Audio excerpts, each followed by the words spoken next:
Madam ఈ మధ్య ఒక మన దేశంలోనే ప్రముఖ మ్యూజిక్ డైరెక్టర్ ఏఆర్ రెహమాన్ ఒక వ్యాఖ్య చేశారు బీబీసీలో ఇంటర్వ్యూ ఇస్తూ ఈ 8 సంవత్సరాలుగా పవర్ షిఫ్ట్ అయింది దేశంలో. దానివల్లనేమో నాకు అవకాశాలు తగ్గాయి. బహుశా దానికి నా మతం గూడా ఒక కారణం కావచ్చేమో అనే ఒక వ్యాఖ్య చేశారు. దాని మీద హిందూ అవునా? విహెచ్‌పి వాళ్ళు గాని చాలామంది చాలా రకాలుగా స్పందించారు. సో, మీరు వినలేదే నేను. అన్నారు ఆయన ఆ మాట. హ్మ్. సో, దీన్ని మీరు ఎలా చూస్తారు? ఒక హిందుత్వవాదిగా? ఆయన అలా అన్నారు అంటే అది చాలా దారుణం. హ్మ్. ఎందుకంటే ఒక మ్యూజిక్ డైరెక్టర్‌గా ఏఆర్ రెహమాన్ పొందినన్ని అవకాశాలు అవును. ఈవెన్ మన ఇది ఉంది కదా! రామాయణ ఇప్పుడు వస్తున్న రామాయణం దాంట్లో గూడా దాంట్లో ఆయనే కూడా మ్యూజిక్ మ్యూజిక్ డైరెక్టర్. డైరెక్టర్‌గా ఉన్నారు. ఎన్నో అద్భుతమైనటువంటి సినిమాలకి ఆయన మ్యూజిక్ డైరెక్టర్‌గా వ్యవహరించారు. అవును. తర్వాత ఆయన దీనికి 'వందే మాతరం' వాటికి ఆస్కార్ అవార్డును పొందినటువంటి వాడు. భారతదేశం అని ఎంతో ఆదరించింది. అవును. ఆయనంటే అసలు దేశ కాలాలకు అతీతంగాను, కులాలకి, మతాలకు అతీతంగా చూసే దేశం ఏదైనా ఉందంటే అది నా దేశమే. హ్మ్. దాన్ని అర్థం చేసుకోకుండా అదొక ధర్మసత్రంలా ఉన్నది కదా అని ఎవడు పడితే ఆడు అలా మాట్లాడితే ఎట్లా? నా ఉద్దేశంతో నేనేమనుకుంటున్నానంటే, ఈ ఈ మధ్య కాస్త ప్రజలలో ఒక చైతన్యం వస్తోంది. హ్మ్. హిందూ దేశం పట్ల, హ్మ్. హిందుస్థాన్ పట్ల ఒక హ్మ్. చైతన్యం ప్రజలలో రగులుతోంది. హ్మ్. దానికి ఎగనెస్ట్‌గా ఏదైనా చేయాలని ఎవరైనా అనిపించారేమో! హుహు. చెప్పలేం గదా! వాళ్ళ అంటే మేధావులు, గొప్పవాళ్ళు కూడా చిన్న చిన్న ప్రలోభాలకు కూడా లొంగిపోయే రోజులొచ్చాయి ఇవాళ. హ్మ్. డబ్బుకు దాసోహం అయిపోయింది లోకం. అవును. ఆ నేపథ్యంలో ఏమైనా అన్నాడేమో అని కూడా నాకు డౌటొస్తోంది. లేకపోతే హ్మ్. ఆయన పొందినంత లబ్ధి ఎవరు పొందారండి? అవును. ఎంత హైయెస్ట్ పేరు పెయిడ్ మ్యూజిక్ సంపాదించుకున్నాడు? డైరెక్టర్ అతను. హైయెస్ట్ పెయిడ్ గదా! అవును. ఆ మాట అన్నాడంటే చాలా ఆశ్చర్యంగా ఉంది నాకు. అలా అనకూడదే! హ్మ్. ఎందుకన్నాడు ఆ మాట? అదే అన్నారు మరి. దీని వెనక ఏదో ఉండుంటుందని నా ఉద్దేశం. అంటే ఏమై ఉంటుందనుకుంటున్నారు ఏదో మీరు? సంథింగ్ కుట్రండి. ఇప్పుడు మన దేశం మీద ఎన్ని రకాల కుట్రలు పన్నుతున్నారు శ్రీనివాస్ గారు. మీకు అంటే ఇప్పుడు తెలియనిదేముంది? అవునవును సార్. అంటే ఏవండి? ఇప్పుడు 'రెహమాన్‌కి' ఎవరన్నా మన శత్రువులు ఆయన ఏవండి? హ్మ్.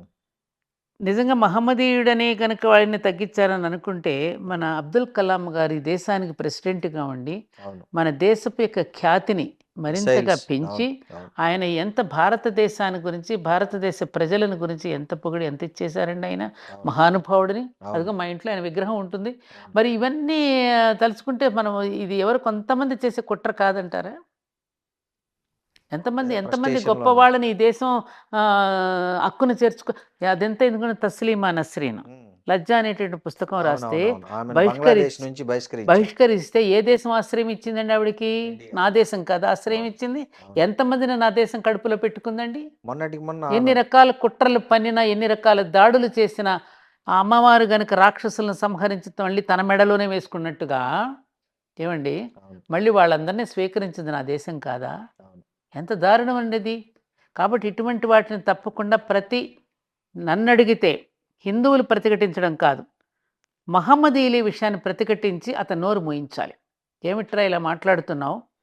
మన దేశం మనకు కావాలని మనం పోతే కూడా మిగిలిన వాళ్ళకు కూడా ఆశ్రయం ఇచ్చి, ఉద్యోగాలు కల్పించి, చదువులు చెప్పించి, మన ప్రత్యేకంగా రాయితీలు ఇచ్చి, మైనారిటీస్ పేరు మీద ఇంత ఇచ్చి మనకి ఈ దేశం ఆదుకుంటూ ఉంటే మీరు ఇలాంటి మాటలు మాట్లాడి మేము కూడా జీవించడానికి కావలసినటువంటి ఇబ్బందులు కలిగించే పరిస్థితులు ఎందుకు తీసుకొస్తున్నారు మీరని వీళ్ళే కోప్పడాలి వాళ్ళని. హ్మ్. కాదంటారా? కరెక్ట్. బుద్ధున్న వాళ్ళైతే. ఎందుకంటే వాళ్ళలోనే మేధావులున్నారు. అవును. వాళ్ళలోనే మంచి వాళ్ళున్నారు. ఆ మంచి వాళ్ళంతా కలిసి ఇట్లాంటి చెడ్డ పనులు చేసే వాళ్ళని నోరు మూయించాలండి. అది ఏ మతం వారైనా ఏ మతం వారైనా, ఏ యెస్. మతం ఆ వాడైనా మతం వాళ్ళే స్పందించాలి. అది స్పందించాలి. హిందువులైనా, ముస్లింలైనా, క్రైస్తవులైనా. వీళ్ళు కూర్చొని "ఒరేయ్! మన మధ్యన ఇట్లా చిచ్చు పెట్టడానికి వీళ్ళు ప్రయత్నం చేస్తున్నారు. అవును. హిందూ సోదరులారా, మహమ్మదీ సోదరులారా మనమందరం కలిసి ఉంటే వీళ్ళెవర్రా నోరు మోస్తారు. వీళ్ళన్నీ కుట్ర పన్నుతున్నారు మన మీద. మనం నమ్మకూడదు ఇలాంటి విషయాలని." వీళ్ళే బుద్ధి చెప్తే వీళ్ళు ఇంకొకడు ఇలాంటి మాటలు మాట్లాడడు. కరెక్ట్. ఏదైనా విషయం వస్తే మాట్లాడితే జై భీమ్ అంటాడు ఇంకొకడు. హ్మ్. అంబేద్కర్‌ని ఎత్తుకుంటాడు. హ్మ్. ఒకడు ఇంకొకడిని హ్మ్. ఏంటండి ఇది? ఎక్కడ పోతున్నాం మనం? ఒకవైపేమో గ్లోబలైజేషన్ అంటావా? ప్రపంచీకరణ అంటున్నావు. విశాలమైనటువంటి ఆలోచనలంటున్నారు. మరి మాటలు చూస్తేనేమో కుంచుకుపోయి మాట్లాడుతున్నారు. సంకుచిత బుద్ధితో ఆలోచనలు పెరుగుతున్నాయి. ఏంటి చదువుకున్నాం మనం? ఎంత దారుణమండి ఇది. అవును. కాబట్టి ఏఆర్ రెహమాన్ కనుక మాట్లాడి ఉంటే, అది చాలా తప్పుడు మాట మాట్లాడాడు. అతను వెనక్కి తీసుకోవాలి ఈ విషయం. అదే తప్పుగా అర్థం చేసుకున్నారు నా వ్యాఖ్యలని చెప్తున్నాడు తర్వాత. తర్వాత ఏమైనా మాట్లాడతారు. ముందు వదిలేస్తారు. తర్వాత తప్పుగా అర్థం చేసుకున్నారంటే? హ్మ్. అలా మాట్లాడి ఉంటే మాత్రం నేను వినలేదు కాబట్టి మీరు అంటున్నారని నేను చెప్తున్నా. అవునవును. వాస్తవం. అలా మాట్లాడి ఉంటే మాత్రం చాలా దారుణం. అతన్ని ఈ దేశం చాలా గౌరవించింది. అతని పాటల మ్యూజిక్‌ని అభిమానించింది. అతనికి చాలా కోట్లాను కోట్ల డబ్బులు రావడానికి ప్రజల డబ్బు కాదా? అవును. ఏవండీ ఒక యాక్టర్ సంపాదిస్తున్నాడు అంటే కొన్ని కోట్లాను రూపాయలు ఎవరి డబ్బండి అది? అభిమానుల ప్రజలు రూపంలో. అభిమానించి టికెట్ కొనుక్కుంటే కదా వీళ్ళకి డబ్బులొచ్చింది. అవును. ఆ ప్రజలకు రుణపడి లేరా వీళ్ళు? ఆ ప్రజలందరూ వీడు ముస్లిమా? వీడు హిందువా? వీడు క్రైస్తవుడా? అని సినిమాలు చూస్తున్నారా? లేదు. జేసుదాస్ గారండి. నేను నిజంగా ఆయన ఎక్కడన్నా కనపడితే పాదాల మీద పడిపోదామని ఉంటుంది నాకు. అవును. జేసుదాస్ గారిని ఎంత అభిమానిస్తున్నాం, ఎంత క్రిస్టియన్ అయ్యుండి గౌరవిస్తున్నాం. గూడా అయ్యప్ప ఎంత స్వామి చక్కని పాటలకు పాటలు ఆయన పాడుతుంటే యెస్. ఎంత ఎందుకండి ఇలాంటి సంకుచితంతో ఆలోచిస్తున్నారు వీళ్ళు? హ్మ్. కాబట్టి దీనంతటికి ఏం లేదండి. ప్రజలు కూడా కుంచించుకుపోకుండా, సంకుచిత తత్వంతో ఆలోచించకుండా, ప్రజలు కూడా ఆలోచనాపరులై ఇటువంటి మాటలను తిప్పికొట్టాలి. ఎవరు? ఎవరు? ఆ మతాల ప్రజలే. ఆ మతాల ప్రజలే తిప్పికొట్టినప్పుడు వీళ్ళకి బుద్ధొస్తుంది. అరే! యెస్. మన వాళ్ళే మనల్ని వ్యతిరేకిస్తున్నారు. ఎందుకంటే ఒకప్పుడండి ఒక కులంలో కానీ, ఒక మతంలో కానీ తప్పు చేస్తే వాళ్ళని బహిష్కరించేవారు. అవును. ఇవాళ అది లేదు. ఊర్లో కూడా ఎవరైనా తప్పు చేస్తే బహిష్కరణ జరిగేది.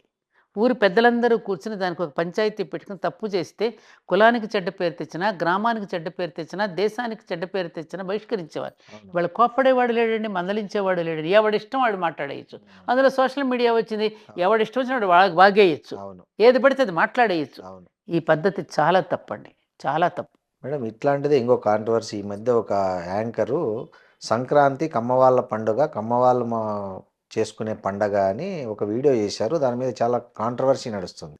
అవునా?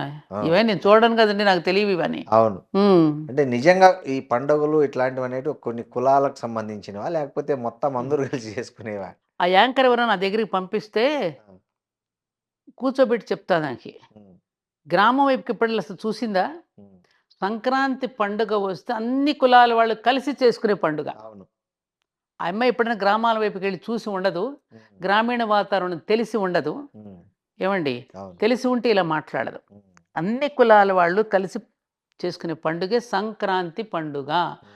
మన ఇంటికి ధాన్యం వస్తోంది అంటే, ఆ ధాన్యం రావటానికి అందరి కృషి ఉంటుంది దానిలో. ఖచ్చితంగా. నాట్లు వేసేవాడి దగ్గర నుంచి హ్మ్. దున్నేవాడి దగ్గర నుంచి నాట్లు వేసేవాడు, కోసేవాడు, తూర్పారు పట్టేవాడు, పంట తెచ్చేవాడు, మళ్ళీ బియ్యాన్ని మిల్లులో ఆడించేవాడు, దంచేవాడు, యెస్. వండేవాడు, అవును. పంచేవాడు. ఇంతమంది కృషి చేస్తే ఉంటుందని అవును. ఆ కృతజ్ఞతతోని గ్రామం అంతా కలిసి భోజనం చేసేటటువంటి పండుగ సంక్రాంతి పండుగ. హ్మ్. దాన్ని ఆ విధంగా మాట్లాడిందంటే చెప్తున్నా గదండీ! ఈ మధ్యన హ్మ్. మీడియా మా ఎవరో గురువుగారు చెప్పిన బొడ్డు ఓడని వాడు గూడా మాట్లాడుతున్నాడు. అవును. మిడిమిడి జ్ఞానంతో మాట్లాడుతున్నారు. హ్మ్. ఇలా మాట్లాడటం వల్ల ఏమవుతుందండి? ఇప్పటికే ఒక కులం మీద కావలసినంత ద్వేషాన్ని పెంచేశారు. అవును. బాగా, అవును. బాగా పెంచేశారు. హ్మ్. ఇప్పుడు చాలామంది వాళ్ళ వాళ్ళ పరిషత్తుల్లో వాళ్ళు మాట్లాడుకుంటుంటే వాళ్ళనేమనడలా. అవును. వీళ్ళు మాట్లాడుకుంటే మాత్రం కామెంట్ పెడుతున్నారు. కారణం ఏమిటి? ద్వేషం. ఎందుకు ఆ ద్వేషం? ఇట్లాంటి వ్యాఖ్యల వల్లనే. ఏవండీ ఎందుకు ఇట్లాంటి వ్యాఖ్యలు చేస్తే ద్వేషం పెరగదు మరి? అంతే గదా! ఎందుకని? వాళ్ళు ఏం చేశారని? హ్మ్. సంపద పెంచడం తప్ప? ఉద్యోగాలు కల్పించడం తప్ప? ఏవండీ? హ్మ్. పాడి పంటలు అభివృద్ధి చేయడం తప్ప? ఇండివిడ్యువల్‌గా ఎవరికి వాడు స్వాభిమానంతో బ్రతకడం తప్ప? చెప్పండి. హ్మ్. అందుకని ఈ ద్వేషం, ఈ అసూయ, ఈ చుప్పనాత్తనాలు మానుకుంటే అందరూ విశాలంగా ఆలోచించగలిగే శక్తి గనుక వాళ్ళలో ఉంటే ఇట్లాంటి వ్యాఖ్యలు రావు. కాబట్టి ఇలాంటి మాట్లాడే వాళ్ళందరికీ ప్రజలందరూ కలిసి నోరు మూయించాలి. సో, ఇందాక ఒక మాట అన్నారు. ఆ యాంకర్ నా వస్తే ఏం జేస్తారంటున్నారు? నేనా? ఆ! నోరు మూయిస్తానండి. ఓకే. నోరు మూయిస్తాను. సమాధానం చెప్పి నోరు మూయిస్తాను. ఓకే. మేడం ఇంకోటి ఈ మధ్య సోషల్ మీడియా గూడా అన్నారు గదా! హ్మ్. అట్లనే మీడియా గూడా ఈ మధ్య వ్యక్తిగతమైన విషయాల పట్ల ఫోకస్ బాగా పెంచింది. ఐ మీన్ పెద్ద మీడియా నుంచి సోషల్ మీడియా వరకు ముఖ్యంగా లేడీస్‌ను టార్గెట్ జేస్తూ సోషల్ మీడియాలో క్యారెక్టర్ ఎందుకండి అసాసినేషన్. మర్చిపోయి మీరన్నారు కాబట్టి గుర్తొచ్చింది నాకు. హ్మ్. ఒకసారి ఏదో కేజీఎఫ్ మీటింగ్ పెడితే అనుకోకుండా నేను అందులో మాట్లాడాను. ఓకే. నేను మాట్లాడిన దాంట్లో ఏమన్నా నేను, హ్మ్. ఏది ఏమైనా ఇప్పుడు మా పెద్దవాళ్ళు కూడా చెప్తున్నారుగా ఏదైనా కులం అనేది ఇంట్లోనే, హ్మ్. బయటికెళ్తే మనం భారతీయులు. హ్మ్. ఈ స్థాయి నుంచి తెలుగు వాళ్ళమనే స్థాయి నుంచి భారతీయులుగా మనం ప్రమోట్ చెందాలి అని చెప్పిన పాయింట్ ఎవడికి గుర్తురాలా. హ్మ్.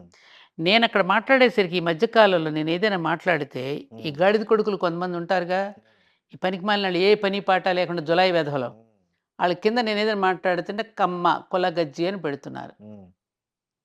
మరి వాళ్ళు వేరే వాళ్ళు మాట్లాడితే నువ్వు ఎందుకు పెట్టట్లా? వేరే వాళ్ళు కూడా వాళ్ళ ఇంటి వాళ్ళ కులం పేరును కూడా ఇంట్లో తగిలించుకుని మాట్లాడుకుంటున్నారు, పేరులో తగిలించుకుని మాట్లాడుతున్నారు. బ్రాహ్మణ పరిషత్తులు పెట్టారు. అన్ని పరిషత్తులకి గవర్నమెంట్ కూడా వాళ్ళకు కూడా వాళ్ళంత డబ్బులు ఇచ్చి పరిషత్తులకు భూములు కూడా ఇస్తోంది. గవర్నమెంట్ కూడా ఫామ్ మీద ఫిలప్ చేసి ఇదే కులం అని రాయమంటోంది, కుల గణనలు చేస్తోంది. మరి దానిని ఎవరు వ్యతిరేకించి మాట్లాడకుండా మమ్మల్ని ఎందుకు టార్గెట్ చేసుకున్నారు? కారణం ఏంటి? మీరే చెప్పాలి. అదే చెప్తున్నా. కొంతమంది పెయిడ్ ఉంటారండి, వాళ్ళకి డబ్బులు ఇచ్చి మాట్లాడించే వాళ్ళు ఉంటారు కదా. వాళ్ళకి ఇప్పుడు మూర్ఖులకి పనే ఉంటుంది నాన్న, తినదరగదు. తినదరగకుండా బయటకు కూర్చుని ఇట్లా లొల్లాయి పాటలు పాడుకుంటూ లొల్లాయి మాటలు మాట్లాడుకుంటూ మాట్లాడతారు. దానికే పెద్ద ప్రాధాన్యతనిస్తూ వాటిని ట్రోల్ చేసుకుంటూ వాటిని పెద్ద వైరల్ చేసుకుంటూ అదేదో పెద్ద గొప్ప విషయం అనుకున్నట్లుగా సోషల్ మీడియాలో అదేదో పెద్ద విజ్ఞానం అన్నట్టుగా పంపించేసుకుంటారు. ఏమండి, అసలు జర్నలిజం అంటే ఏంటి? నేను ఎప్పుడే ఒక మాట చెప్తా. నారద మహర్షి ఎవరు? ఫస్ట్ జర్నలిస్ట్ ఎవరు? నారదుడు. ఆయన ఏం చేశాడు? అక్కడ విషయాన్ని ఇక్కడ విషయాన్ని పరిశీలించి లోక కళ్యాణం కోసం పాటుపడ్డాడు. కలహభోజనుడు కాదు ఆయన. లోక కళ్యాణం కోసం దాన్ని సరిదిద్దడానికి, గర్భభంగం చేయడానికి, మళ్ళీ వాళ్ళలో పరివర్తన తేవడానికి చేసింది నారద మహర్షి. అంతే కదా? అంతే. అది ఎవరికీ గుర్తుండదు. దానికి ప్రతీకలు ఎవరండి? జర్నలిస్టులేగా. అంతే కదా. జర్నలిస్టులు చేయవలసిందేంటి? ప్రజలకు పనికొచ్చే సమాచారాన్ని అంతేనా? మేధస్సును భ్రష్టు పట్టించడానికా, మేధస్సును రగిలించడానికా జర్నలిజం? మేధస్సును భ్రష్టు పట్టించడానికా, రగిలించడానికా? మరి ఏం జరుగుతోంది ఇప్పుడు? ఇష్టానుసారంగా స్త్రీల మీద ఎన్ని రకాల జోక్స్, వెకిలి జోక్స్, వాళ్ళని ఇష్టం వచ్చినట్టు మాట్లాడటం. అందరు స్త్రీలు ఒక రకంగా ఉంటారా? స్త్రీలలో కూడా ఎన్ని రకాల జాతులు ఉన్నాయి కదండి. శూర్పణఖ జాతి ఉంటుంది, సీతమ్మ జాతి ఉంటుంది, అందరూ ఉంటారు, అన్ని రకాల వాళ్ళు ఉంటారు. స్త్రీ అనగానే ఒక చీరా జాకెట్ కట్టుకున్న స్త్రీలు ఎవరు? ఆమెలో స్త్రీత్వం ఉంటేనే స్త్రీ. సత్వగుణ, రజోగుణ, తమో గుణాలు చక్కగా సరైన రేషియోలో ఉంచుకునేదే స్త్రీ. ఆ నిష్పత్తి చెడిపోతే దారి తప్పినట్టే కదా. మరి అట్లాంటిది అన్ని పెట్టుకుని అనవసరంగా వాళ్ళ మీద క్యారెక్టర్ అసాసినేషన్స్ చేయడం, పెద్ద పెద్ద వాళ్ళ మీద ఏదో ఒక విధంగా వాళ్ళని మానసికంగా వాళ్ళని పొంగదీసి, ఈ మధ్యన ఒక ఐఏఎస్ ఆఫీసర్ గతను విన్నాను. ఎంత బాధపడ్డానంటే నేను ఆ విషయం చూసి, పాపం ఆవిడ ఆత్మహత్యకు కూడా పాల్పడిపోయేంత మానసికంగా కుంగిపోయింది అంటే అది ఎంత పాపం అండి. శ్రీనివాస్ ఒక్కటి చెప్తున్నా మీ ముందుగానే, ఈ దేశం ఇలా కుంచుకుపోవడానికి ఇన్ని సంవత్సరాలుగా ఈ దేశం ఎప్పుడైతే స్త్రీని అవమానపరచడం మొదలుపెట్టిందో అయ్యా, ఈ దేశం అధోగతి పాలవడానికి కారణం అది కారణం. తెలుసుకోండి ఎప్పటికైనా. ఎప్పుడు కూడా యుద్ధాలు వచ్చింది. సీతమ్మను అవమానపరిచినప్పుడు యుద్ధం వచ్చింది, ద్రౌపదిని అవమానపరిచినప్పుడు యుద్ధం వచ్చింది. ఈ దేశం స్త్రీని ఎప్పుడైతే అవమానపరుస్తుందో, ఆవిడ కన్నీరు ఈ భూమి మీద ఎప్పుడైతే పడేటట్టు చేస్తుందో, అప్పుడు ఏ దేశం కూడా పైకి రాదు. ఏ దేశం కూడా పైకి రాదు. తప్పు చేసిన గాడిదనేమో వదిలేస్తారా, ఆవిడని పట్టుకుని మీరు వేధిస్తారా? ఇది ఎంతవరకు కరెక్ట్ అండి?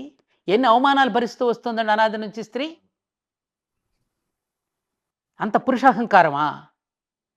పురుషులు తప్పులు చేయడంలా?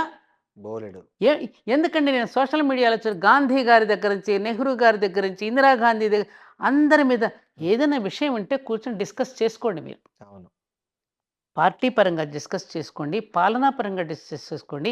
ప్రజలకు ఏ రకమైనటువంటి అవకాశాలు మనం ఇవ్వగలుగుతామో, వాళ్ళని ఏ విధంగా పరిపాలించగలుగుతామో, ఎటువంటి కార్యక్రమాలు పెడితే ప్రజలు అభివృద్ధి పదంలో నడుస్తారనే మాటలు పోయినాయి. ఎంత మట్టుకు ఈ విషయాలేనా? ఏ సోషల్ మీడియా చూసిన ఇటువంటి దరిద్రపు విషయాల మీద డిస్కషన్స్ నడుస్తున్నాయి తప్ప అసలు పాలనా పరంగా ఒక్క మంచి డిస్కషన్ ఉందా అండి? అటు అసెంబ్లీలోనూ చర్చలకు రానివ్వటం లేదు, అటు పార్లమెంట్లోనూ చర్చలకు రావడం లేదు. మీడియాలో చూస్తే కూడా ఇటువంటివే కనిపిస్తున్నాయి. మరి ఎవరండి?